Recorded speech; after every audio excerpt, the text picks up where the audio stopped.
അത് ഈ ബാക്കി വരുന്ന ചിക്കൻ ഫ്രൈസ് വെറുതെ കഴിക്കാതെ നമുക്കിതിനൊന്ന് മോഡിഫൈ ചെയ്ത് ജസ്റ്റ് ഒന്ന് ട്രൈ ചെയ്ത് നോക്കിയാലോ. കഴിച്ചാൽ പിന്നെ നിർത്തൂല കേട്ടോ. നല്ല മൊരിഞ്ഞ ചിക്കൻ ഫ്രൈ ബാക്കിയുണ്ടെങ്കിൽ ഇതുപോലെ ഒന്ന് ചെയ്ത് നോക്കാം കേട്ടോ. അതിനായിട്ടൊരു സവോള കുറച്ച് പീസസായി കട്ട് ചെയ്യുക, ക്യാപ്സിക്കം കുറച്ച് പീസസായി കട്ട് ചെയ്യുക. ഇനി നമുക്ക് മയോണൈസ് പ്രിപ്പയർ ചെയ്യാം. അതിനായിട്ടുള്ള ഇൻഗ്രീഡിയൻസ് ഒക്കെ സെറ്റ് ചെയ്ത് വെക്കുക. ഗാർലിക്, ഓയിൽ, വിനീഗർ, കുറച്ച് പഞ്ചസാര, കുറച്ച് ഉപ്പ്, ഒരു മുട്ട, ഇതൊക്കെ കൂടി ജാറിലിട്ടിട്ട് നമുക്കൊന്ന് ഗ്രൈൻഡ് ചെയ്തെടുക്കാം. ആ സമയത്ത് കട്ട് ചെയ്തിട്ടുള്ള സവോളയും ക്യാപ്സിക്കവും നമുക്ക് മീഡിയം ഫ്ലെയിമിൽ കുറച്ച് ഓയിലിൽ വാട്ടിയെടുക്കാം. അതിൽ കുറച്ച് പെപ്പർ പൗഡറും കുറച്ച് ചിക്കൻ മസാല പൗഡറും കൂടി മിക്സ് ചെയ്തിട്ട് അത് നന്നായിട്ടൊന്ന് വാട്ടിക്കൊടുക്കാം.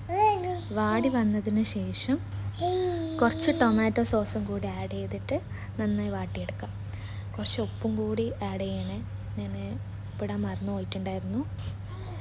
സോസും കൂടി ആഡ് ചെയ്തിട്ട് നന്നായി വാട്ടിക്കൊടുക്കുക. എന്നിട്ട് അതിന് ശേഷം നമ്മൾ ഗ്രൈൻഡ് ചെയ്ത് വെച്ചിട്ടുള്ള മയോണൈസ് ഈ ഒരു മിക്സ്ചറിലേക്ക് നമുക്ക് മിക്സ് ചെയ്ത് കൊടുക്കാം. ഇതിൽ നമ്മൾ ഈ ഒരു മയോണൈസും സോസും ഒക്കെ ആഡ് ചെയ്യുന്നത് കൊണ്ട് കറിക്ക് ഭയങ്കര ഒരു ഫ്ലേവർ ആയിരിക്കും, നല്ലൊരു ടേസ്റ്റാണ് കിട്ടുക. ഇനി നമുക്ക് മല്ലിച്ചപ്പ് വെച്ചിട്ട് കുറച്ചൊന്ന് ഗാർണിഷ് ചെയ്യാം.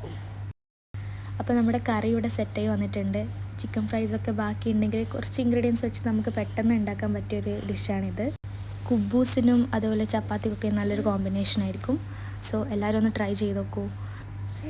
അപ്പോൾ do like, share and support guys. Okay, thank you, bye bye.